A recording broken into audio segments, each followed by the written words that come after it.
नमः शिवाय। ओम नमः शिवाय। विश्वनाथ भगवान की, महाकालेश्वर भगवान की, ओंकारेश्वर भगवान की जय। बड़े जटाधारी भगवान की जय। कुबेरेश्वर महादेव की जय। हर हर महादेव, हर हर महादेव, हर हर महादेव हर। काशी विश्वनाथ ओगरदानी त्रिकालदर्शी कैलाशी अविनाशी भगवान शिव, जिनकी पुनीत पावन शिव महापुराण की कथा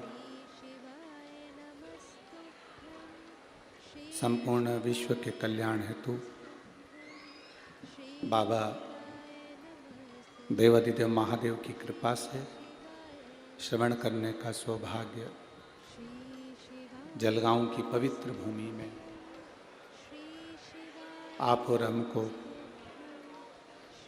प्राप्त हुआ है। भगवान देवादिदेव महादेव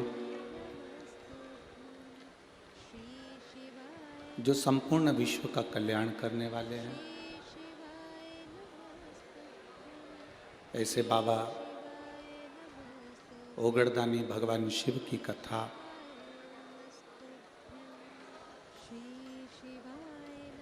भगवान श्री धारी महादेव मंदिर के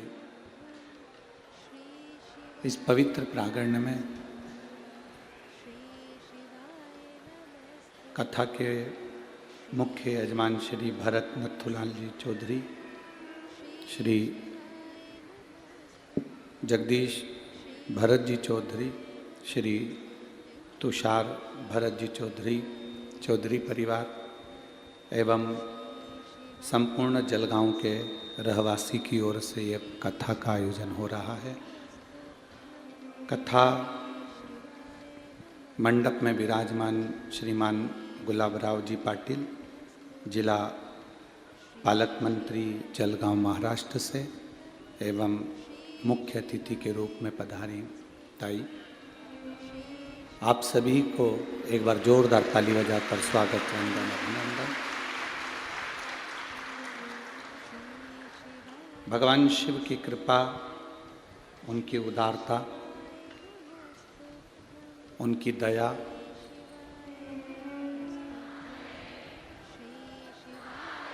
जो ये पवित्र शिव पुराण की कथा संपूर्ण विश्व के कल्याण के लिए आप और हम सुन रहे हैं। मानव का शरीर मिले, मानव की देह मिले, तो प्रयास करना कि मानव के शरीर में रहकर हम कुछ अच्छा कर सकें।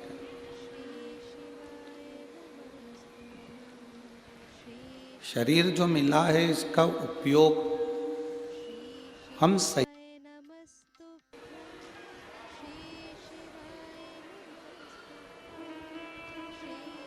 केवल भोग विलास के लिए ये शरीर नहीं मिला।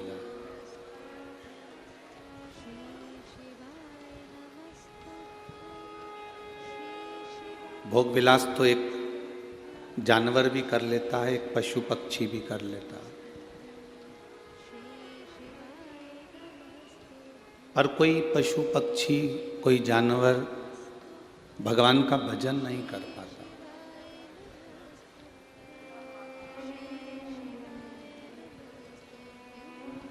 इस शरीर से केवल भोग में डूबे रहना, वासना में डूबे रहना, तृष्णा में डूबे रहना, काम में डूबे रहना मूल नहीं है।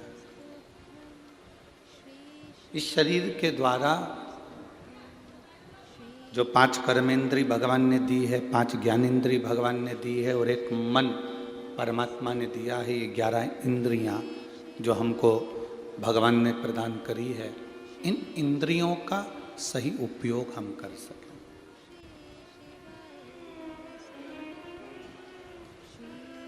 ये नेत्र दिए परमात्मा ने, भगवान का दर्शन करो, अच्छा दर्शन देखो। परमात्मा का दर्शन का मतलब क्या होता है कि मंदिर में जाके दर्शन करना, इसको दर्शन कहते हैं। संत के दरवाजे पर जाकर दर्शन करना, इसको दर्शन कहते हैं। दर्शन का मतलब दुनिया के लोग जानते ही नहीं। उन्होंने तो एक चीज बना कर रखी है कि हम मंदिर में जाएंगे तो दर्शन होगा, संत के दरवाजे जाएंगे तो दर्शन होगा, कथा में जाएंगे तो दर्शन होगा, कहीं सत्संग में पहुंचेंगे तो दर्शन होगा। शिव महापुराण में इस दर्शन की बात नहीं कही गई। शिव महापुराण में इस दर्शन का वर्णन नहीं किया गया।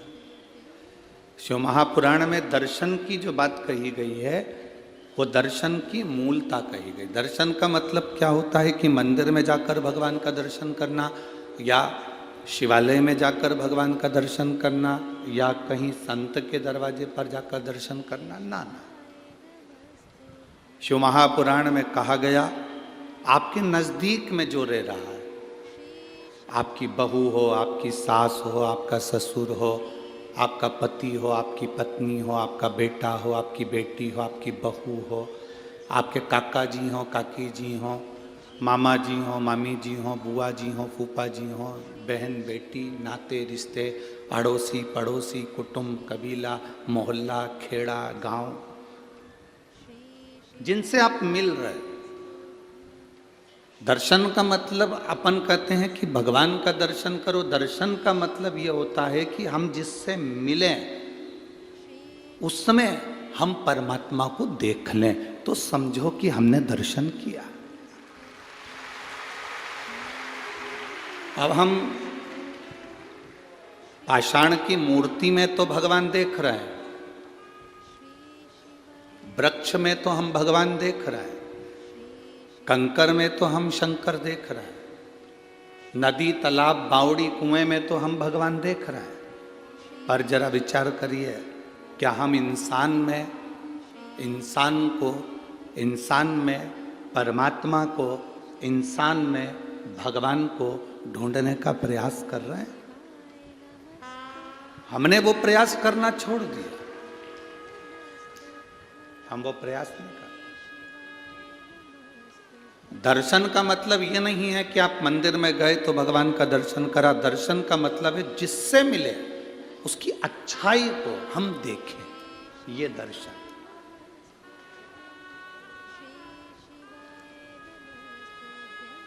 शादी के पहले लड़की की कितनी अच्छाई हमको दिखती है। मेरी बेटी, जिससे मैंने लड़के की शादी पक्की करी, बहुत अच्छी लड़की है, पढ़ी लिखी है, ज्ञानवान है, सब जानती है, सिलाई जानती है, कढ़ाई जानती है, बुनाई जानती है। अपन जाते हैं तो आदर करती है, पानी पिलाती, प्रणाम करती, नमन करती, सब उसमें इतना संस्कार भरा हुआ है कि बहुत अच्छी लड़की है। शादी के पहले हमने उस लड़की में बहुत सारे गुण देखे। शादी के पहले हमने उस बच्ची में बहुत सारे गुण देख लिए। फिर शादी के 2 साल बाद, 6 महीने बाद, 1.5 साल बाद ऐसा क्या हो जाता है कि जिस लड़की में तुमने इतने गुण देखे उसमें अवगुण ही अवगुण नजर आते। मेरा जितनी सासें बैठी हैं इनसे पूछना है, ऐसा बेटी में तुमने क्या अवगुण देख लिया? जिस लड़की में तुमने गुण ही गुण देखे फिर उसमें अवगुण क्यों देख रहे हो? और मेरा बेटियों से निवेदन है, जब तक शादी नहीं हुई थी तब आप कहते थे मेरी मम्मी बहुत अच्छी है, मेरी सास बहुत अच्छी है, फ़ोन लगाती है, बात करती है, अच्छे से व्यवहार करती है, मिलती है, जुलती है, सब अच्छे से बोलती चालती है, खूब खूब आशीर्वाद देती है। शादी के 1.5-2 साल बाद वो सास तुम्हें बुरी क्यों लगने लगती है? मेरी जलगांव की जीजियों, मेरे जलगांव के जीजाओं, मेरी बेटियों, मेरे बेटाओं और मेरी माताओं, एक बात का स्मरण आपके अंदर रखना। जब तक हम किसी से मिलते नहीं हैं तो ललकता बड़ी रहती है, मिलने के बाद वो ललकता समाप्त हो जाती है।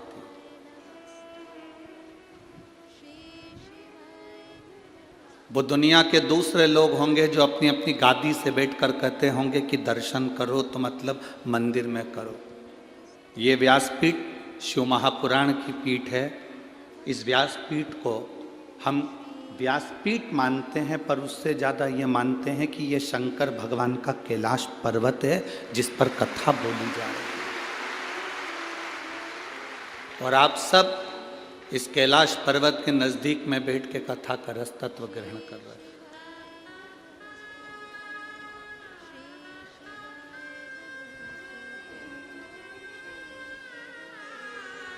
यहाँ जितने लोग रुकते हैं, कथा के पंडाल में जितने लोग रुकते हैं, मेरा चैनल वालों से, न्यूज़ वालों से, उनसे निवेदन है जब वो यहाँ से 7 दिन बाद जाएं तो उन रुकने वालों से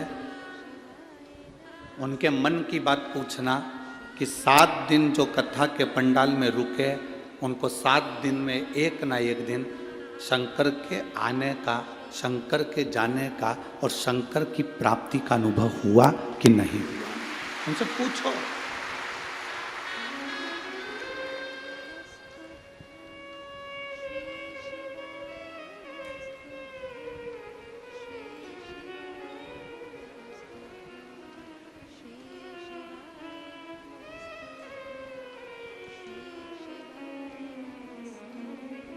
शिव महापुराण की कथा में जितने लोग बैठे रहते हैं, इनकी 3 चीजें समाप्त हो जाती है।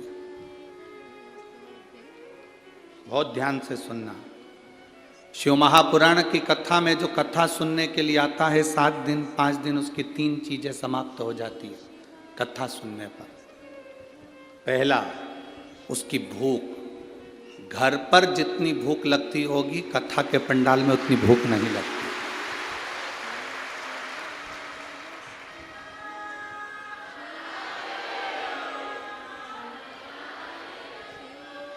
अगर भूख लगती तो ये उठकर भोजन के भंडारे में मिलती, पर सुबेरे नहा धोकर तैयार होकर वापिस पंडाल में सुबेरे 6 बजे से अपना आसन लगाकर इंतजार करने बैठ जाती है।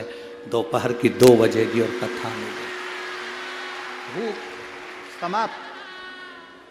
जो झोले में थोड़ा बहुत बिस्कुट या कोई सामान कोई लाकर दे देता है, वो निकाल कर उसमें से थोड़ा सा खा लेती है। पास वाली कहती है खाना खाने नहीं जा रही? मैं तो नहीं जाऊँ, मैं यहीं अच्छी, मैं नहीं जाऊँ, मैं यहीं अच्छी हूँ। तो खाना तो यहीं पास में तो भंडारा चल रहा है, चल ना ना मैं नहीं जाऊँ, मेरे पास तो रखा है। थोड़ा सा मुरमुरा लेके आई थी, उसको खा लेती, अब उसमें से निकाल कर खा। 3 चीजें शिव महापुराण की कथा में जो 7 दिन 5 दिन रहते हैं, उनकी 3 चीजें चली जाती है। भूख, दूसरा भोग, उसका भोग। कितनी भी आसक्ति में डूबा हुआ व्यक्ति हो, आप जितने लोग यहां 7 दिन 5 दिन कथा सुनने के लिए आए हो, ऐसा कोई व्यक्ति नहीं जिसके पास में धन की कोई कमी हो। सबके पास बाबा ने पेट भरकर भोजन दिया है और अच्छा दिया। घर पर रहते हो तो कूलर चाहिए, पंखा चाहिए, हर 2 घंटे में चाय चाहिए, हर 2 घंटे में चाय चाहिए। 2 घंटे होते हैं और चाय की तैयार। थोड़ी देर बाद फल चाहिए, पूरा पूरा डनलफ के गद्दे पे आराम चाहिए, क्योंकि कमर में थोड़ी डिस्क की प्रॉब्लम है, किसी को घुटने की प्रॉब्लम है, किसी को किसी चीज की प्रॉब्लम। वहां रहती तो 2-4 बार आइडेक्स लगा लेती पाँव में। अब यहाँ तो आधा किलोमीटर दूर तो गाड़ियाँ रुकी हैं और वहाँ से यहाँ तक पैदल धक्का खाती खाती आड़ी टेढ़ी जगह में चलती चलती चलती चलती यहाँ तक पहुँची है। और उसमें भी बस यहाँ ना तो कोई किसी को आदर दे रहा है कि साहब आओ बैठो, ना कोई किसी से कह रहा है कि जाओ साहब। यहाँ तो तुम्हारा दिल हो तो आ, और नहीं है मन तो जा। यहाँ तो दिल की बात है। भोग समाप्त हो जाता है, भोग समाप्त।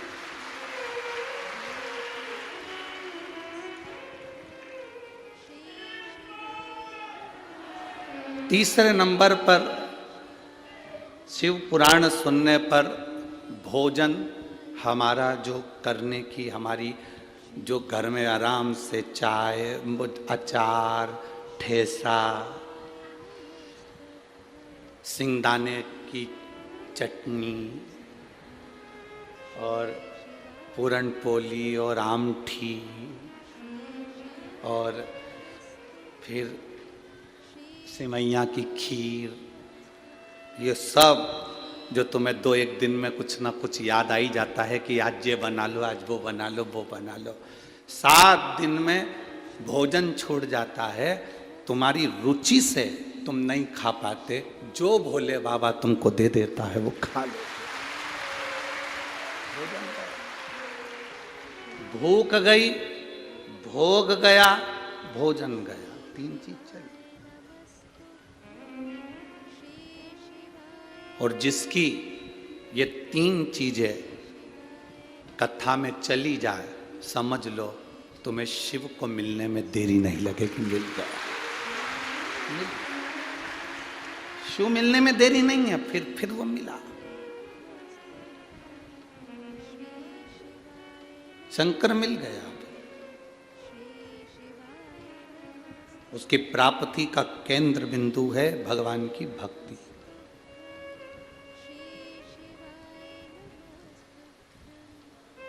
दर्शन का मतलब ये नहीं कि हम शिवालय में जा रहे हैं, दर्शन का मतलब ये नहीं कि हम मंदिर जा रहे हैं, दर्शन का मतलब ये नहीं कि हम संत के दरवाजे जा रहे हैं।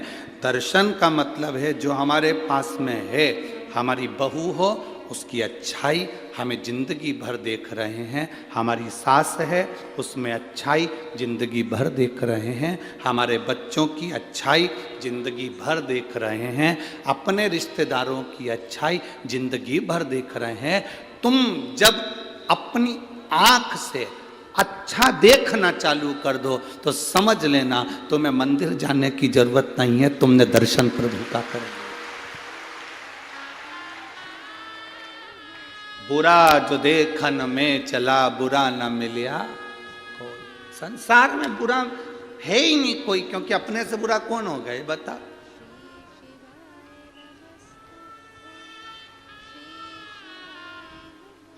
सांप काट लेता है तो उसका इलाज हो सकता है।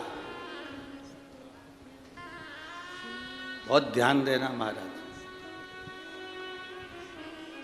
बिच्छू काट ले तो उसका इलाज हो सकता है, कुत्ता काट ले तो उसका इलाज हो सकता है, जानवर काट ले तो उसका इलाज हो सकता है, पर इंसान को काट ले तो इलाज नहीं हो सकता। हम ऐसे काटने की बात नहीं कर रहे हैं कि तुम किसी को काट लो, इस काटने की नहीं। जिसके भीतर नफरत भरी हुई है और अंदर से व्यापार काट रहा है, तरक्की देखकर जल रहा है और उसको नीचे गिराने का सोच रहा है, समझ लो कि वो काट रहा है। जितना जहर सांप के विष में नहीं है, जितना जहर बिच्छू के डंक में नहीं है, उससे ज्यादा जहर आज के आदमी के अंदर भराता चले जा रहा है। एक दूसरे को देख देख कर जहरीला।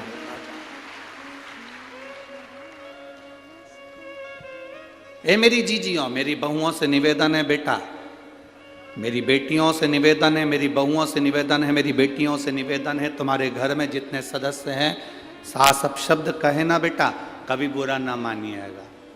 ससुर अपशब्द कहे ना, कभी बुरा ना मानिएगा। सास अपनी पूरी दौलत उठाकर अगर अपनी जेठानी को भी दे देना तो आंख में आंसू नहीं आना चाहिए। पूरी प्रॉपर्टी उठाकर किसी को दे दे तो रोना नहीं, क्योंकि भोलेनाथ पर भरोसा रखना, वो देकर जाए। बेटियों, ये कभी मत सोचना कि तुम्हारी सास ननन को स्नेह करती है, हमसे तो बात तक नहीं करती। जो घर में नई साड़ी आती है वो ननन को उठा कर दे देती है, कुछ आया तो ननन को उठा कर दे देती है। दे देने दो, तुम टेंशन मत लो। कई माताएं कहती हैं मेरा पति कमा कमा कर मरे जा रहा है और मेरी सास उठा उठा कर दिए जा रही है। ये जान लेना कि तुम्हारे पति का पूर्व का कोई कर्जा होगा, तो ये सब रिश्तेदार उसको निचोड़ निचोड़ कर लेकर जा रहे हैं। ये पूर्व का कर्जा होगा तुम्हारा, जो आज निचोड़ कर लेकर जा रहे हैं। इतना बड़ा दिल रखना, इतना बड़ा दिल रखना। सास किसी को उठाकर पूरी प्रॉपर्टी भी दे दे तो चिंता मत करना। नानी बाई के मायरे में कथा आती है, नरसिंह मेहता की भाभी ने पूरी जायदाद जय कुंवर बाई की अपने कर ली थी और नरसिंह मेहता और माणिक गौरी को धक्के देकर निकाल दिया। नरसिंह मेहता की पत्नी को धक्के देकर निकाल दिया, नरसिंह मेहता को धक्के देकर निकाल दिया। और नरसिंह मेहता की जो भाभी थी उसने पूरी प्रॉपर्टी अपनी कर ली, पूरा सोना चांदी हीरा पन्ना सब अपना कर लिया, बाद में इनको धक्के मारकर निकाल दिया। जरा विचार करना, जिसको धक्के मारकर निकाला था वो नरसिंह मेहता रोते रोते शंकर जी के मंदिर में गया था। अगर आपने नानी बाई का मायरा सुना होगा तो उसमें लिखा है, नरसिंह मेहता रोते रोते शिव जी के मंदिर में गया था। नरसिंह मेहता सांवरिया का भजन करता था, सांवरिया का पूजन करता था, सांवरिया की भक्ति करता था, पर जिस समय उसे घर से निकाला तो वो शंकर के मंदिर में गया। शिव मंदिर में जाकर शंकर के शिवलिंग से लिपट कर रोता रहा, आंख से आंसू बहते रहे, मुख से कुछ कहा नहीं। संसार के लोग उससे कहते हैं जो तुम्हारी सुनता ही नहीं है। तुम्हारे को दुख आया, परिवार वालों से कहा, परिवार वाले क्या कर लेंगे? तुम्हारे ऊपर कष्ट आया, तकलीफ आई, परिवार वाले क्या कर लेंगे? तुम्हारे जीवन में तकलीफें बढ़ी, कष्ट बढ़ा, परिवार वालों से कहा, क्या कर लेंगे? आपने अपना दुख उसको सुनाया जो कुछ नहीं कर सकता।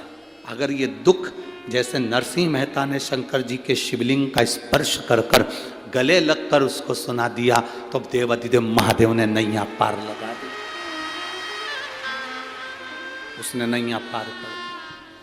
सारी प्रॉपर्टी नरसिंह मेहता के बड़े भाई ने रख ली, बड़ी भाभी ने रख ली, नरसिंह मेहता को धक्के देकर निकाल दिया। शंकर जी के मंदिर में नरसिंह मेहता पड़ा रहा। समय आया, नरसिंह मेहता के लिए शिव जी प्रसन्न हो गए। दुनिया का पहला संत था जो मरा नहीं था, सात शरीर बैकुंठ गौलोक धाम तक गया था, शंकर जी के साथ भगवान का दर्शन करने गया था। दुनिया का पहला संत नरसिंह मेहता था। क्या दिया भगवान भोलेनाथ ने? सारी दुनिया का धन दौलत संपदा सब भोलेनाथ ने नरसिंह जी को दे दी, सांवरिया जी के कहने पर। अब इसके पास में माणिक गौरी के पास में धीरे धीरे नरसिंह जी के घर में धीरे धीरे मकान जमीन जायदाद सब बढ़ गई। सास उसको दे गई थी, दे दे, उसको कुछ मिल गया था, मिल जाए। तुम्हारे पास में 5 बीघा जमीन है, 5 एकड़ जमीन है, तुम्हारे बड़े भाई के पास में 10 बीघा जमीन है, 20 बीघा जमीन है, 10 एकड़ जमीन है, चिंता मत करना। तुम जितनी परमात्मा ने तुमको दी है उसमें इतने खुश होकर जीना कि वो 10 एकड़ वाला भी सोचे कि नहीं होने पर इतना खुश कैसे।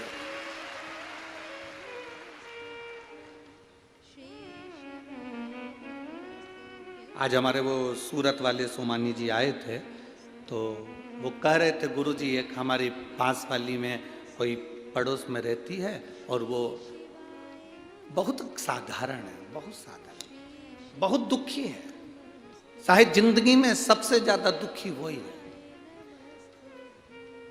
उसने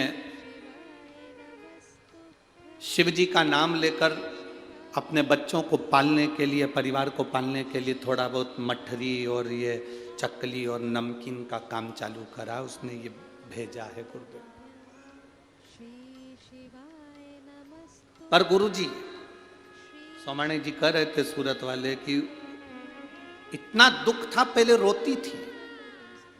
शिव महापुराण की कथा सुनने के बाद उसने एक संकल्प ले लिया शंकर जी के मंदिर में कि आज के बाद किसी के सामने नहीं रोऊंगी, रोऊंगी तो मेरे महादेव के पास में जाकर रोऊंगी।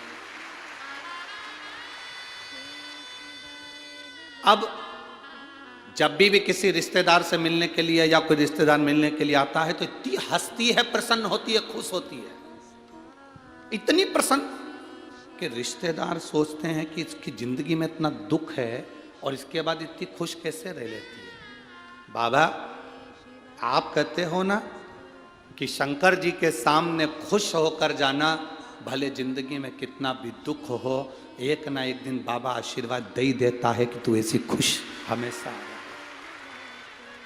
ऐसी प्रसन्न हमेशा, प्रसन्न होकर जाए, प्रसन्न। आप दुखी क्यों हो? ये इतने लोग लाखों की संख्या में बैठे हो, आप लोग इतने लाखों की संख्या में पहुंचे हो, आप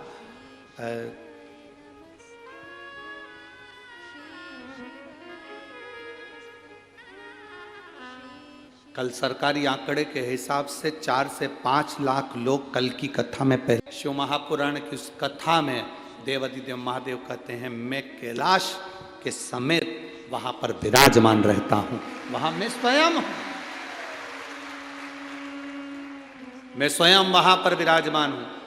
जब हम कथा पूर्ण होती है, आरती पूर्ण होती है, कर्पूर गौरम करुणावतारम संसार सारम भुजगेंद्रहारम, जब हम बोलते हैं, प्रणाम करते हैं, भूमि को नमन कर कर रज लगा कर जाते हैं, तो जीवन का कल्याण कर देते हैं, जीवन का कल्याण। एक पत्र आया है,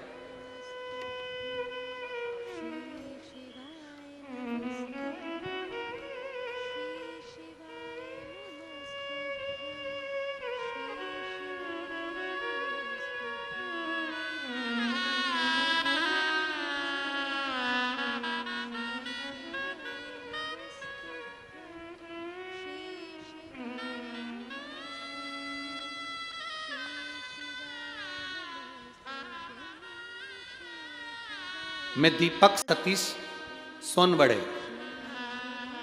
दशरथ नगर, जिला जलगांव। कहीं बैठे हो तो हाथ हिला सकते हैं, कहीं बैठे हो तो हाथ हिला सकते हैं। मोबाइल नंबर मेरा ये है, मैं दीपक सतीश सोनबड़े, दशरथ नगर, जिला जलगांव। लाइन लिखिए उन्हें, आप लोग पत्र चैनल के माध्यम से हमारे साथ में पढ़ सकते हैं। एलईडी पर पत्र दिख रहा होगा, आस्था चैनल वाले आस्था चैनल पर पढ़ सकते हैं। मोबाइल नंबर मेरा ये है, मैं दीपक सतीश सोनबड़े, दशरथ नगर, जिला जलगांव। लुटा दिया संसार काशी वाले ने, कर दिया माला माल काशी वाले ने। गुरुजी लोग कहते हैं पंडाल में कथा सुनने से क्या होता है, वहां बैठकर श्री शिवाय नमस्तुभ्यम मंत्र बोलने से क्या होता है, कथा पूर्ण होने पर रज को अपने हृदय से लगाकर जाने पर क्या होता है। मैं बोलता हूं, जो मंत्र बोलकर पंडाल में व्यासपीठ के सामने जो बोला जाता है, वो दुनिया में कहीं नहीं हो सकता, वो यहां होता है, वह सब यहां होता है। गुरुदेव, मेरे भाई पिछले 2 साल से बैंक की नौकरी के लिए प्रयास कर रहे थे। कई समय से वो बैंक की नौकरी का एग्जाम भी दिए थे, पर उनका कभी रिजल्ट नहीं आया। गुरुदेव, सभी रिजल्ट कभी नहीं आए। मैंने उनसे कहा, चल पंडाल में शिव पुराण की कथा है, वहाँ पर थोड़ा बहुत जो लोग कचरा पटक कर चले जाएं उसको उठाकर बोरी में भर कर कहीं साइड में रख देना, सेवा करना, जितना बन सके लोगों को पानी की बोतल भर के दे देना, पिला देना, जैसा बन सके उतनी सेवा करना। जब कथा चले 3 घंटे, एक जगह पर जहाँ जगह मिले वहाँ बैठकर सुन लेना। मेरे भाई ने मेरा कहना माना, मेरे साथ पंडाल में कथा सुनने के लिए आया। कल कथा का प्रथम दिन था। शाम के 4 बजे जब पंडाल में श्री शिवाय नमस्तुभ्यम का जाप आपने पहली बार, आप गुरुजी टीवी पर देखना, पहला जाप आपने 4 बजे कराया था। शायद आज भी पहला जाप 4 बजे ही हुआ है, ठीक है।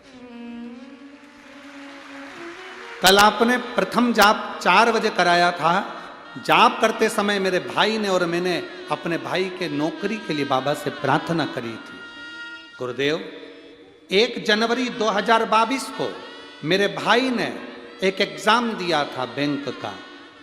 कल मेरा भाई शाम को 4 बजे जाप करा और वहीं जाप करने के 20 मिनट बाद कॉल आ गया कि तुम्हारा ज्वाइनिंग लेटर घर पहुंच गया।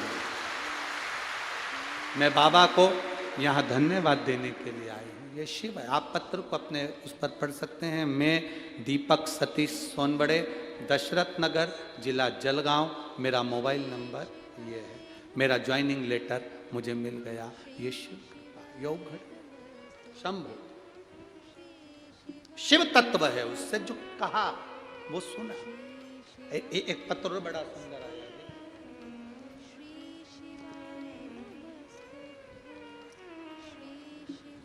मेरा नाम स्वाति किशोर शिंदे है। पोस्ट उंदीर के जिला क्या लिखा है? उंदीर रखे के। तुम समझ गए क्या? बस तो फिर बात खत्म हो गई। ठीक है। कहीं बैठी हैं क्या स्वाति किशोर शिंदे? कहीं बैठी हो तो हाथ हिला सकती हैं। मेरा नाम स्वाति किशोर शिंदे। आप लोग पत्र मोबाइल पर और आपके टीवी पर स्क्रीन पर पढ़िए साथ में। मेरा नाम स्वाति किशोर शिंदे है, जिनका फोटो भी लगाया गया है। अगर वो आई हो तो हाथ हिला सकती हैं। ठीक है। Post dash dash dash. ठीक है। जिला जलगांव महाराष्ट्र, तहसील पारोला, मोबाइल नंबर ये। 2022 में जुलाई के महीने में पता चला कि मेरे शरीर में गठान हो गई। गठान का इलाज चल ही रहा था कि शरीर में बहुत सारी गठान हो गई। बहुत सारी गठान देखी तो शरीर बहुत बुरा सा लगने लगा। हम डॉक्टर को दिखाने के लिए गए तो जब ख्याल आया कि इसको डॉक्टर को दिखाना चाहिए, क्योंकि गले में गठान और बड़ी सी हो गई थी। दिखाया। धूलिया में सिद्धि विनायक अस्पताल में चेक कराने के लिए गए। डॉक्टर ने कहा एक गठान निकालना पड़ेगी, उसकी चेकअप होगा। गठान निकाली गई, चेकअप के लिए भेजी गई तो ब्लड कैंसर था। और ब्लड कैंसर भी 4th स्टेज का था। आप लोग पत्र में पढ़ रहे होंगे, पत्र में लिखा है 4th स्टेज का कैंसर है। फिर डॉक्टर ने कहा तुम्हें केमो लगाना होगा। फिर नासिक के श्री गुरुजी अस्पताल में गई, वहाँ भी जांच करी। जांच करने के बाद डॉक्टर ने कहा कि 6 केमो लगेंगे। फिर मैंने 2022 अगस्त में पहला केमो लिया। फिर घर आकर किसी पड़ोसन से कहा, पड़ोसन ने कहा कि मंदिर जाया करो, बाबा से प्रार्थना करो, चढ़ा हुआ जल लाकर आचमन करा करो, बेलपत्र भी खाया करो। मैं वैसे ही करती गई। पड़ोस वाले कहते थे सीहोर जाओ, बाबा का रुद्राक्ष लेकर आओ। हम गए, बाबा का रुद्राक्ष लाए, विनती करी और विनती कर कर बाबा का रुद्राक्ष लेकर जब आए, विनती कर कर उस रुद्राक्ष का वर्णन क्या करें गुरुदेव। तांबे के कलश में गलाना, शिव जी को जल चढ़ाना। और बाबा की कृपा से बाबा ने ऐसी कृपा करी। आज दूसरी बार जांच करने के लिए गई तो डॉक्टर ने कहा तुम्हारे शरीर में कैंसर नहीं है। बाबा की कृपा से मैं प्रणाम करने के लिए। ये शिव है, औघड़ी शंभु। मेरा नाम स्वाति किशोर शिंदे है। मैं ठीक है। और जलगांव, जिला जलगांव, तहसील पारोला, महाराष्ट्र की रहने वाली हूँ। और पोस्ट मोबाइल नंबर ये है। नाम तुम पढ़ लो, दिखाओ रे दिखाओ जरा चैनल वालों, गांव का नाम दिखाओ। पोस्ट नाम पढ़ो। जितने लोग टीवी पर देख रहे हो, एलईडी पर देख रहे हो, तुम वहीं से चिल्ला के बोलो कौन सा नाम है? उंदी। अब इनने क्या लिखा है वो पढ़ो तुम पहले तो, टीवी पर हो। ठीक है, तुम समझ गए ना? हाँ ठीक है। कहाँ गिरे? उंदीर खे ले। हाँ ठीक है। शंभु शंभु। एक ने तो पत्र रुमाल पे लिखा है, धुला हुआ है। है, नहीं तो मालूम पड़े ऐसे ही भेज दिया हो। पत्र लिखा उन्होंने, स्वाति तायड़े, पारस से हूं, कहीं बैठी हो तो हाथ हिला सकती है, ठीक है। उन्होंने पत्र में लिखा है, मुझे ब्रेन का प्रॉब्लम था, बहुत ज्यादा तकलीफ थी ब्रेन की। ब्रेन का जब प्रॉब्लम था, डॉक्टर के हिसाब से बहुत बड़ी बीमारी थी, पर मैं बाबा को क्या वर्णन करूं। शिव पर चढ़े हुआ जल पीना प्रारंभ करा, मेरी सारी दवाइयाँ बंद हो गई, मेरी किडनी ने भी काम करना चालू कर दिया। मैं बाबा को नमन करने के लिए तत्पर है, ठीक है। तुम्हारे शिव तत्व को जानना क्या होता है। शिव महापुराण की कथा में बैठकर जब हम स्तुति करते हैं दिल से, आप आए हो बहुत दूर दूर से आए हो, 100 रुपये 50 रुपये 500 रुपये खर्च कर कर आए हो, बड़ी मुश्किल से जगह मिली, बैठ भी गए, आखिरी तक कथा का स्मरण कर कर उससे दिल की बात कहकर हम जाए, उससे कहकर जाए।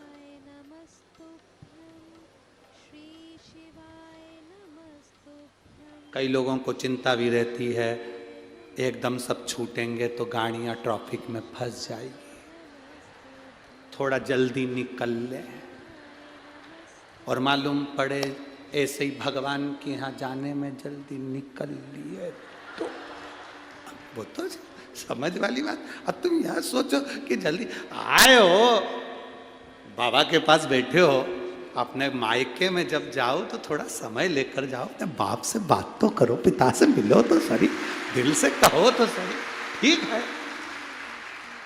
समय लग सकता है, पर यहाँ तो चौधरी परिवार ने यहाँ पर प्रसाद की व्यवस्था भी करी, तुम तो आराम से खाओ पियो, मस्त अपने आनंद लो, मस्त रहो। क्या किसको रोइए, शिव कथा कह रहे। ब्रह्मा जी ने कहा कि मैं इनको शिव नहीं मान सकता, प्रश्न ऐसे करो जिसका हल हो, जिसमें विवाद खड़ा हो जाए ऐसे प्रश्न ही मत करो। जिसमें विवाद खड़ा हो ऐसे प्रश्न क्यों करना।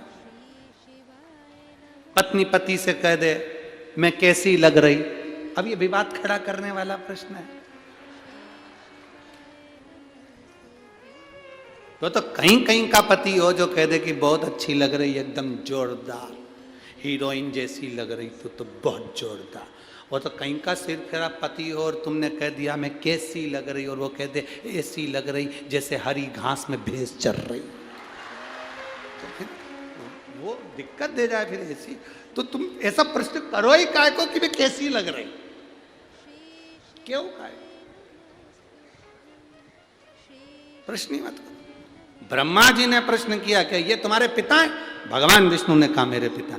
अगर ये तुम्हारे पिता हैं तो इनका सिर कहाँ है, चरण कहाँ है। भगवान विष्णु ने कहा सिर कंकर कंकर में शंकर है, जहां पूरे शिवलिंग में तुम जहां देख लो वहां महादेव का सिर नजर आएगा, जहां देख लो वहां चरण नजर आएगा।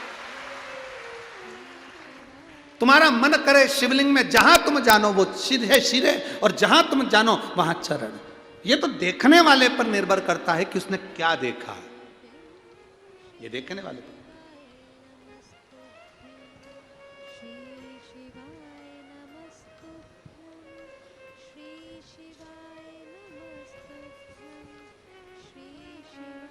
एक व्यक्ति ने हमसे पूछा धूलिया में कि गुरुजी ये बताओ कि मैं भाग्यशाली हूं कि नहीं।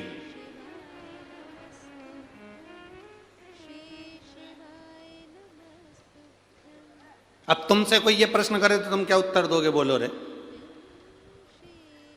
अब वो प्रश्न कर रहा है कि गुरुजी मुझे बताओ मैं भाग्यशाली हूं कि नहीं हूं। हमने उस बच्चे से कहा देख, भारत की भूमि पर जिसका जन्म होता है वो भाग्यशाली ही होता है। अगर भारत की भूमि पर जन्म लिया है तो तुम भाग्यशाली हो, और कहीं जन्म ले लेते तो फिर हम भी नहीं कहते कि तुम भाग्यशाली।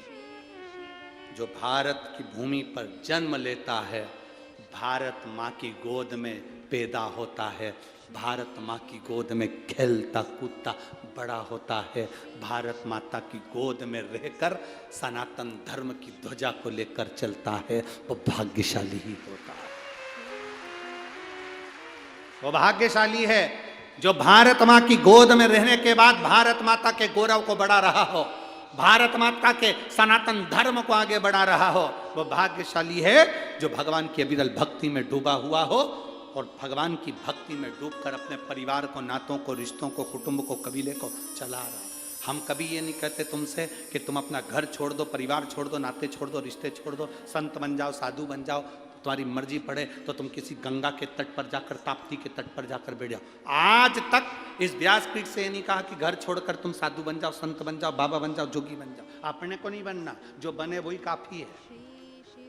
अपने को नहीं बनना, अपन तो जो है, राम सिंह है तो राम सिंह ही रहो, कमलाबाई है तो कमलाबाई रहो, लीलाबाई है तो लीलाबाई रहो। अपने को ज़्यादा बनने की जरूरत नहीं है। जो ज़्यादा बनता है फिर बाद में वो दुख भोगता है। अपन तो गृहस्थी हैं, भगवान का भजन करते करते अपने घर का काम करो, सबको संभालो, पत्नी, बच्चे, कुटुंब, कबीले, सबके साथ रहो। जब मौका मिल जाए तब भगवान का नाम लो। रात्रि को सोने के समय पर पलंग पर पड़े हो, उस समय पर 5 बार श्री शिवाय नमस्तुभ्यम बोलो। सवेरे उठो तो श्री शिवाय नमस्तुभ्यम बोलो। उसके बोलने का फल क्या होता है ये शिव महापुराण में लिखा। भगवान शंकर महादेव कहलाते हैं। एक बार लक्ष्मी जी भगवान विष्णु को देख लेती हैं। भगवान विष्णु तप साधना में डूबे हुए थे। तप साधना में जब नारायण डूबे हुए थे तो लक्ष्मी जी को लगा कि मेरे परमात्मा तो तप साधना में डूबे हुए हैं, मैं कहाँ जाऊँ। लक्ष्मी जी भ्रमण करती करती करती करती उस समय पर मृत्यु लोक में चली गई। मृत्यु लोक में जाकर लक्ष्मी जी एक बेलपत्र के वृक्ष के नीचे तप करने के लिए बैठ गई। अब माता लक्ष्मी बेलपत्र के वृक्ष के नीचे तप कर रहे। आपको कथा में, नासिक की कथा में एक बात कही थी, कहीं पर जाकर भगवान का भजन करते हो, घर में बैठकर भजन कर रहे हो, दुकान में बैठकर भजन कर रहे हो, तीर्थ में बैठकर भजन कर रहे हो, पंडाल में बैठकर भजन कर रहे हो, सब जगह जहां बैठकर भजन कर रहे हो, तप कर रहे हो, मंत्र जाप कर रहे हो, उसका फल अगर बेलपत्री के वृक्ष के नीचे भूल से भी आपके मुख से एक बार श्री शिवाय नमस्तुभ्यम निकल जाता है, पंचाक्षर मंत्र नमः शिवाय, षडाक्षर मंत्र ओम नमः शिवाय निकल जाता है, तो ये समझ लो कि आप 12 ज्योतिर्लिंग में बैठकर भगवान का भजन कर रहे हैं। 12 ज्योतिर्लिंग में बैठकर भगवान का भजन कर रहे हो।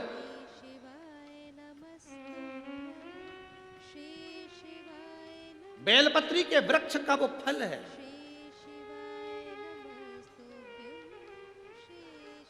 जब हम सीहोर जब कथा दी जाती है तो यजमान परिवार को कहा जाता है कि देखो जहाँ पर आप व्यासपीठ बनाएं वहाँ व्यासपीठ के आसपास में कहीं पर कुछ रखो ना रखो, पर एक बेलपत्री का पौधा जरूर रखना। क्यों? क्योंकि बेलपत्री की साक्षी में जब शिव महापुराण की कथा इतने लोग एक साथ बैठकर श्री शिवाय नमस्तुभ्यम कहते हैं तो 12 ज्योतिर्लिंग में जो जप करने का फल मिलता है, बद्री केदार में जो जप करने का फल मिलता है, द्वारका सोमनाथ में जो जप करने का फल मिलता है, रामेश्वर जगन्नाथ में जो जप करने का फल मिलता है, गंगा गोदावरी में स्नान करने का जो फल मिलता है, वो पंडाल में बैठकर श्री शिवाय नमस्तुभ्यम बोलकर फल प्राप्त हो वो मिलता।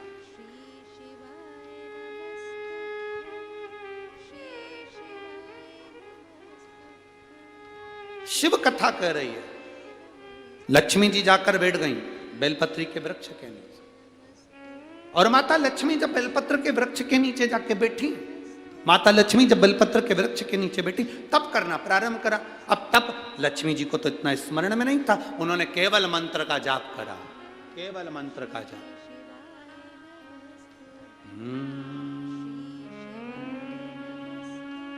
नमः शिवाय ओम नमः शिवाय ओम नमः। शास्त्र रीति पहले भी कथा में कहा है, जिन्होंने कथा सुनी होगी उनके स्मरण में होगा। स्त्री नारी जब भी नमः शिवाय का जाप करती है तो वो शुरू में ओम नहीं लगाती, शुरू में क्या बोलती है? नमः शिवाय, ओम नमः शिवाय, ओम नमः शिवाय। पुरुष जब नमः शिवाय का जाप करता है शुरू में ओम लगाता है, ओम नमः शिवाय, ओम नमः शिवाय। स्त्री चालू करेगी तो नमः शिवाय से चालू करेगी, नमः शिवाय, ओम नमः शिवाय। नमः शिवाय से चालू कर कर ओम पर पहुंचेगी, फिर चालू करती जाएगी, नमः शिवाय, ओम नमः शिवाय। पुरुष चालू करता है तो ओम नमः शिवाय। स्त्री पुरुष के बोलने का भी गोली खाने का तरीका होता है। बोलो जी जी हाँ, सही है कि गलत है? इंजेक्शन को पिया जाता है कि लगवाया जाता है? जम के तो बोलो, जम के। गोली को लगवाई जाती है कि खाई जाती है? खाई जाती है। और वो शीशी आती है दवाई की, उसको पिया जाता है कि खाया जाता है? पिया जाता है। सब दवाई का अलग अलग अंतर है। गोली को खाना है, इंजेक्शन को लगवाना है और दवाई को पीना है। मंत्र बोलने का भी तरीका है। जो माताएं कहती हैं हम शंकर के मंदिर जाते हैं, ओम नमः शिवाय का इतना जाप करते, बाबा सुनता नहीं है, तुम डायरेक्ट ओम नमः शिवाय बोलती हो। दवाई खाने का तरीका, कोई कोई दवाई दूध से लेना पड़ती है, कोई कोई दवाई पानी से लेना पड़ती है, कोई कोई दवाई मुंह में रख लो नहीं तो गुलिच जाए। ऐसी दवाई का तरीका है, उसी तरह मंत्र का तरीका है। जब माताएं शिव के मंदिर में बैठकर नमः शिवाय, ओम नमः शिवाय, ओम नमः, यहां से चालू कर कर जब चालू करती है तो शिव सुनता है। और जिन जिन को याद नहीं रहता तो हम उनसे कहते हैं फिर कुछ मत जपो, श्री शिवा नमस्तुभ्यं जप। लक्ष्मी जी ने जाप करना प्रारंभ करा। अब माता लक्ष्मी ने जाप करना प्रारंभ करा, जपते जपते भगवान विष्णु के नेत्र खुल गए, नारायण के नेत्र। कुबेर का ध्यान गया माता लक्ष्मी पर। लक्ष्मी जी कहीं मेरा कुबेर का खजाना तो वापस नहीं लेना चाहती?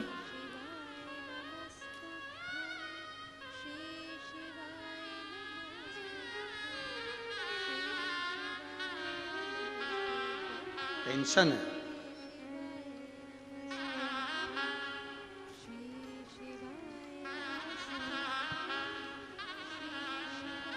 सारे देवताओं को भय रहता है। इंद्र को भय है मेरा सिंहासन ना चले जाए, कुबेर को भय है मेरा सिंहासन ना चले जाए, गरुण वरुण को भय है मेरा सिंहासन ना चले जाए। केवल एक देवाधिदेव महादेव एक ऐसे होते हैं जिनको सिंहासन का भय नहीं है। क्यों? जिसको चाहिए कैलाश पे आ जाओ, बैठ जाओ, यहाँ सिंहासन है ही नहीं, यहाँ सिंहासन है ही नहीं।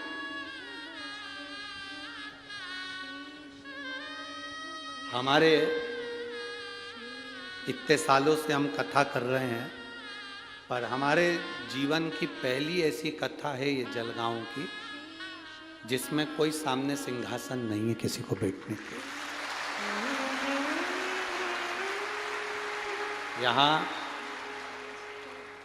माननीय पालक मंत्री जी भी बैठे हैं, तो वो भी नीचे बैठे हैं।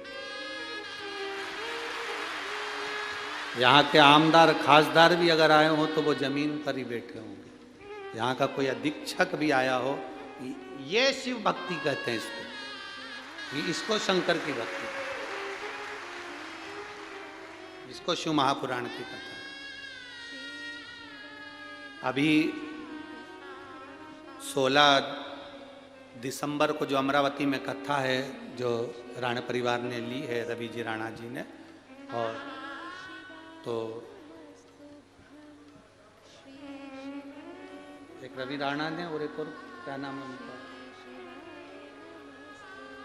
सांसद जी और विधायक जी दोनों दिए हैं।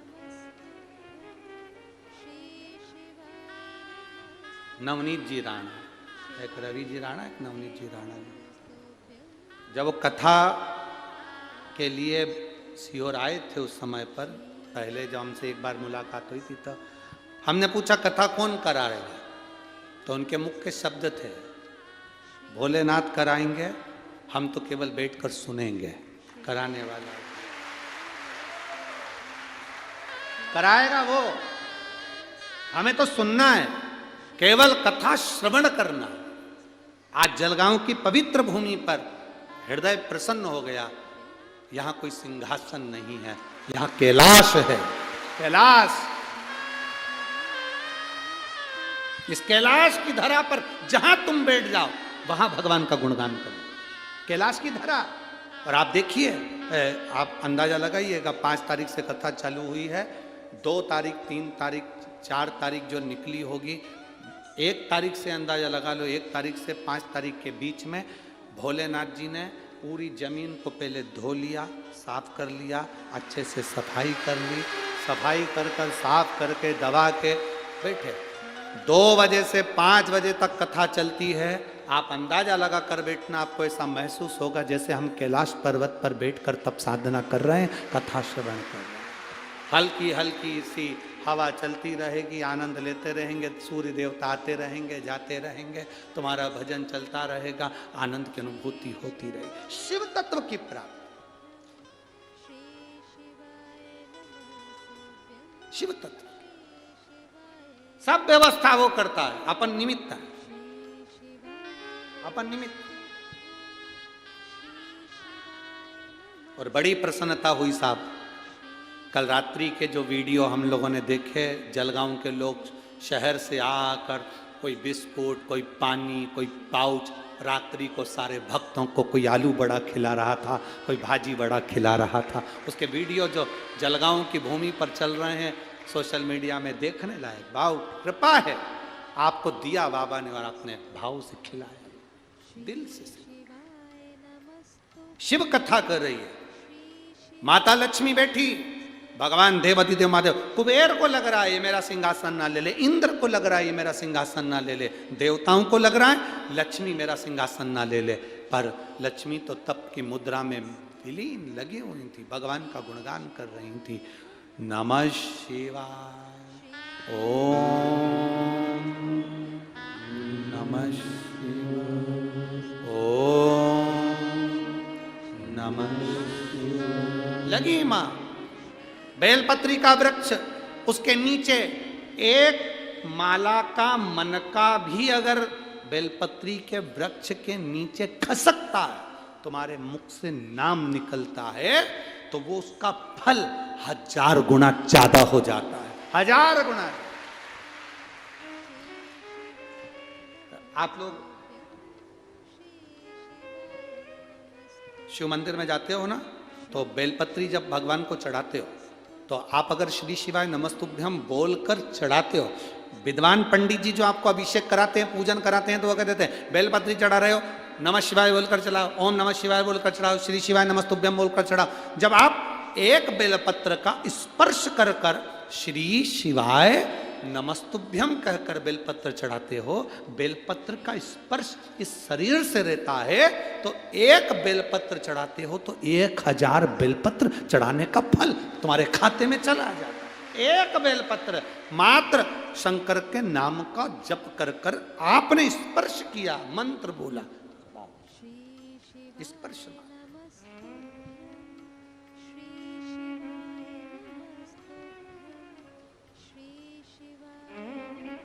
मात्र स्पर्श।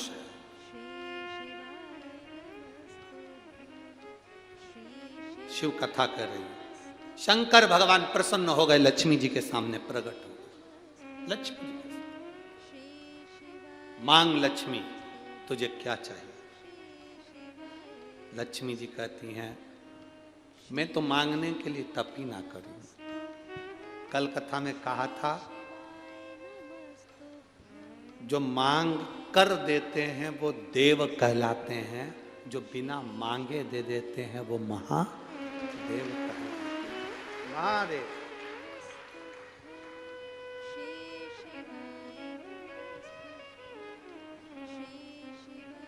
वो महादेव जैसे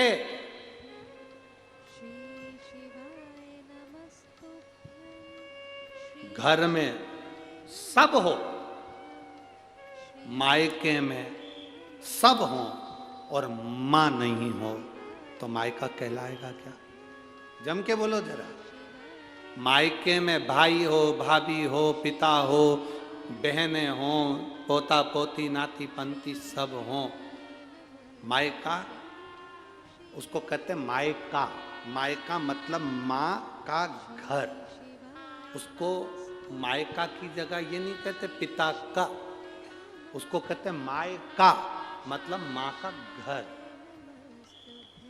घर में सब हो, मायके में सब हो और मां ना हो तो वो मायका नहीं कहलाता, मायका नहीं कहलाता। घर में सब हो, मायके में सब हो और मां नहीं तो सब बेकार है। मां नहीं तो सब बेकार। घर में, मंदिर में घर के सब हो घर के मंदिर में सारे देवता, पर मेरा महादेव नहीं तो वो मंदिर नहीं कहलाता। मंदिर नहीं। तुम्हारे भले तुम हरि विठ्ठल को भजो, भले तुम पांडुरंगा को भजो, श्रीनाथ जी को भजो, चाहे वेंकटेश भगवान को भजो, चाहे तुम दत्त को भजो, चाहे तुम देवी को भजो, चाहे तुम गणेश को भजो, पर तुम्हारे छोटे से शिवालय में, तुम्हारे छोटे से मंदिर में, तुम्हारे घर के छोटे से उस मंदिर में, देवालय में एक छोटा सा शिवलिंग जरूर होना चाहिए। छोटा शिवलिंग जरूर। शिवलिंग ना हो तो नर्मदा का कंकर हो, नर्मदा का कंकर ना हो तो शंकर रूपी कंकर तुम्हारे यहाँ हो, पर हो जरूर।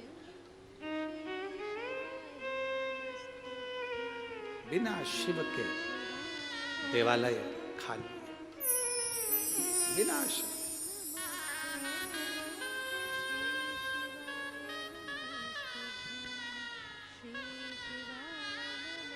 बिना शंकर के सुना, सब सुना।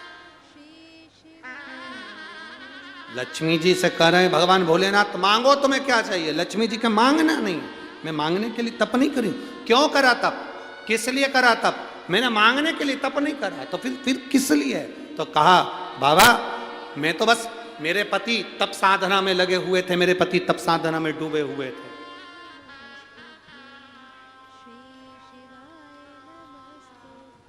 मेरे पति तप साधना में लीन है। मैंने भी सोचा मेरे पति तप साधना कर रहे हैं तो मैं भी तप साधना करूं। शिव जी ने कहा तुम आई हो तो कुछ तो मांगो, कुछ तो मांगो। लक्ष्मी जी ने हाथ जोड़कर कहा आप मुझे देना चाहते हैं तो इतना दे दीजिए कि मैं आपके इस बेलपत्र के वृक्ष के नीचे आपकी जिंदगी भर आराधना करती रहूं। ये वर मुझे दे, जिंदगी भर। शिव ने तथास्तु कह दी। लक्ष्मी जी ने प्रणाम किया। शंकर भगवान का भी मन संतुष्ट नहीं हुआ। खाली ना जाता कोई दर से तुम्हारे, खाली न जाता कोई दर से तुम्हारे, मैं भी खड़ी हूँ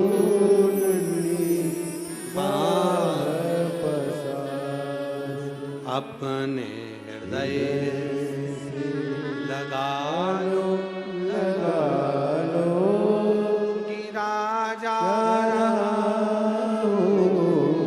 उठा लो, उठा लो।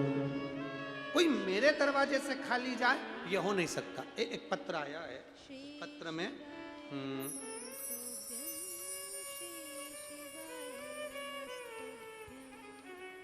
मैं वैष्णवी ललित पाटिल, खेड़ी, जलगांव। कहीं बैठी हैं, हाथ हिला सकती हैं, आप ही हैं? बेटी आई है साथ में, ले आओ इसको, ले आओ।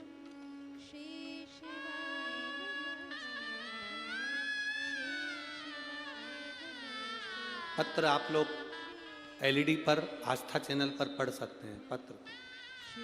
एक लोटे जल का मैं क्या वर्णन करूं गुरुदेव। मैं वैष्णवी ललित पाटिल, खेड़ी मेरी बेटी, जलगांव से हैं हम लोग। समीक्षा ललित पाटिल, मेरी बेटी को ब्रेन ट्यूमर हो गया था। छोटी मेरी बेटी है, इसको ब्रेन ट्यूमर हो गया। ऐसी गठान थी कि डॉक्टर भी उसकी सर्जरी करने के लिए मना कर दिए थे। 1.5 साल तक हम मुंबई हॉस्पिटल में रुके। कितने साल? जम के बोलिए जरा। लोग 1 दिन 2 दिन मुंबई के हॉस्पिटल में रुकते हैं गुरुजी, हम 1.5 साल मुंबई के हॉस्पिटल में रुके थे।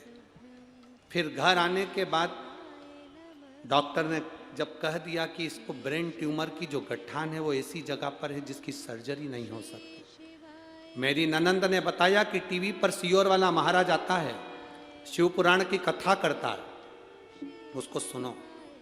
उसके बाद हमने कथा सुनना प्रारंभ किया, 1 लोटा जल चढ़ाना प्रारंभ करा।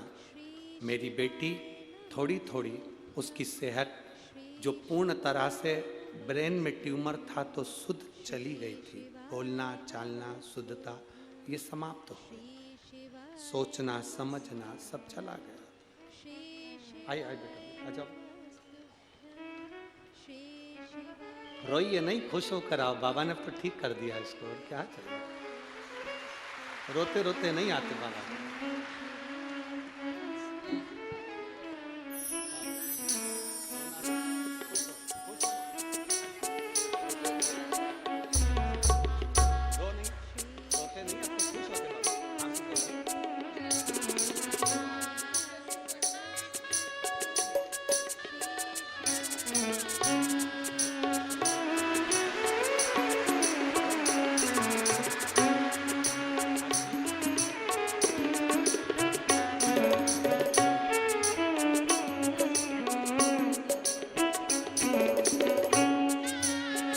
साल की थी तब से प्रॉब्लम थी, ब्रेन ट्यूमर था, शुद्ध नहीं थी, ध्यान नहीं था, बोलना चालना सब चीज़ें चली गई थी। पर ननन के कहने पर शिव पुराण सुनी और बाबा का चढ़ाया हुआ जल दिया। बीच में 21 नवंबर को इसके पेट में दर्द हुआ तो गांठ मालूम पड़ी। अभी 21 नवंबर को जब गांठ मालूम पड़ी, वापिस गांठ दिखी तो हमने फिर जांच कराई तो सोनोग्राफी में गांठ थी। हॉस्पिटल दिखाने के लिए जाने लगे तो बाबा से कहा, बाबा बेटी तेरी है, आज से तुझे दे दी। जब ये शुद्ध नहीं रह रही है फिर गठान बता दी। हम बाबा की बेलपत्र खिलाकर इस बेटी को शिव जी के मंदिर को देकर और बाबा की जांच कराने के लिए गए। डॉक्टर ने दूसरी सोनोग्राफी करी तो गठान गायब थी। बाबा को प्रणाम करें। ले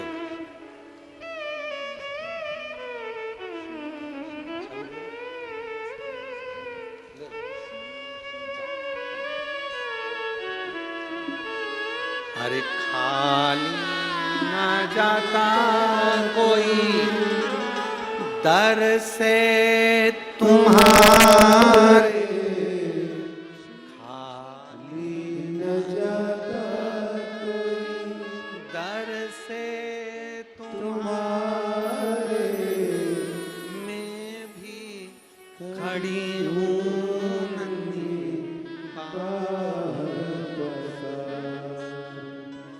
अपने लगा लो गिरा जा रहा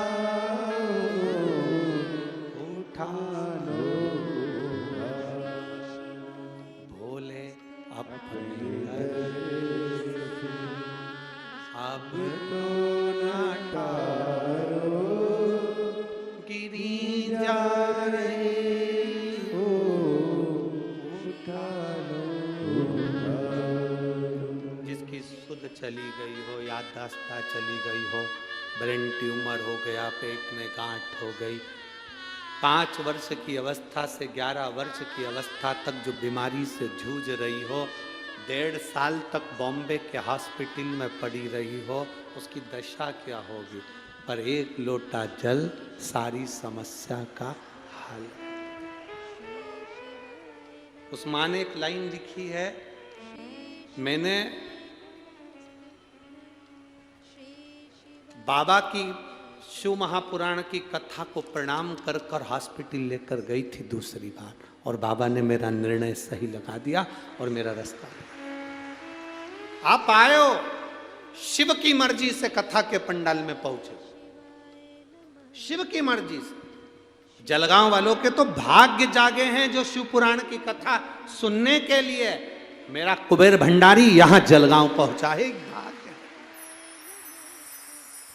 जो डर गया, बहुत ट्रैफिक, बहुत भीड़, अरे डर लगे दूर जाकर बैठ जाओ, पर बाबा की शरण में आकर 2 क्षण बैठकर उससे प्रार्थना तो कर जाओ। हमें किसी को दिखाना थोड़ी ना है कि हम कथा में आए हैं। आप तो कहाँ जगह मिले, बहुत जहाँ जगह मिले वहाँ बैठकर बोलो, उससे दिल से प्रार्थना, दिल से सुनता है। शिव जी का मन राजी नहीं हुआ, लक्ष्मी को ऐसे कैसे छोड़ दूं। शंकर भगवान ने लक्ष्मी को देखकर कहा, लक्ष्मी आज तक तू विष्णु पत्नी लक्ष्मी कहलाती थी, आज ये देव अधिदेव महादेव तूने कुछ नहीं मांगा, इसलिए मैं महादेव अपना महाशब्द तुझे देता हूं, अपना महाशब्द तुझे देता हूं। दुनिया के लोग मुझे महादेव कहते हैं, मेरा महाशब्द तुझे देता हूं। आज से तू विष्णु पत्नी लक्ष्मी नहीं, विष्णु पत्नी महालक्ष्मी कहलाए। महालक्ष्मी। सुन लक्ष्मी, अपना सोमवार एक ही वार मेरे पास में है, वो सोमवार भी तुझे देता हूं। लक्ष्मी ने कहा, प्रभु आपने सोमवार मुझे दिया है, मैं इस बेलपत्री के वृक्ष के नीचे महादेव आपको वचन देकर जाती हूं, जो सोमवार के दिन शिव मंदिर में भूल से भी 1 लोटा जल चढ़ा देगा, मैं महालक्ष्मी कहलाती हूँ। लक्ष्मी और महालक्ष्मी में अंतर है। लक्ष्मी घर में आती है, वापिस चली जाती है, पर महालक्ष्मी जिसके घर में आती है वो जिंदगी भर के लिए नहीं जाती। महालक्ष्मी कह रही है, बाबा आपने मुझे सोमवार का दिन दिया, जो सोमवार के दिन शंकर के मंदिर में आकर 1 लोटा जल समर्पित करेगा, ये महालक्ष्मी उसके लोटे को खाली नहीं जाने देगी, उसमें स्वयं महालक्ष्मी बैठकर उसके घर तक जाए, उसके घर तक जाए। सारी समस्या का हल 1 लोटा जल। बोल बम का नारा है, बाबा है सारा। आप शिव जी के मंदिर में जल चढ़ाने के लिए जाते हैं, ये अनुभव रखिए, वहां से आप खाली हाथ नहीं आते, महालक्ष्मी आपके साथ आती है। कौन आती है? महालक्ष्मी। महालक्ष्मी आपके साथ। भय ना खाएं। ये तो बाबा की कृपा से ये कथा बड़े जटाधारी मंदिर पर हुई। शिव कृपा, शंकर की, शिव की करुणा। ब्रह्मा विष्णु महेश तीनों का सुंदर दर्शन, भगवान शिव की इस पवित्र कथा का आनंद है। जोरदार ताली बजाएं भगवान ब्रह्मा विष्णु महेश के लिए। आज कथा का 2 दिवस यहाँ विराम की ओर ले रहा है, कल कथा का 3 दिवस रहेगा। बड़े भाव से आनंद से कथा का लाभ लें, अपने जीवन को सार्थक बनाएं। 16 दिसंबर से सुंदर आनंद के साथ 5 दिवसीय, 20 दिसंबर तक अमरावती की पवित्र भूमि पर शिव महापुराण की कथा 1 बजे से 4 बजे तक होगी। फिर 25 दिसंबर से 31 दिसंबर तक शिव महापुराण की कथा माँ चंद्रभागा नदी के पावन तट पर पंढरपुर हरि विठ्ठल की पवित्र भूमि पर प्रारंभ होगी। आप सब पांडुरंगा की उस पवित्र कथा को श्रवण करने के लिए हरि विठ्ठल की भूमि पर पंढरपुर पधार कर अपने जीवन को लाभान्वित करें। 2023 का विराम की ओर जाएगा वो कथा का क्रम, और जनवरी में लोग नया आनंद से अपना जीवन आनंदित करेंगे। उस क्रम में आप भाव के साथ में कथा का लाभ 25 दिसंबर से 31 दिसंबर तक पंढरपुर महाराष्ट्र का लाभ लेंगे। हर हर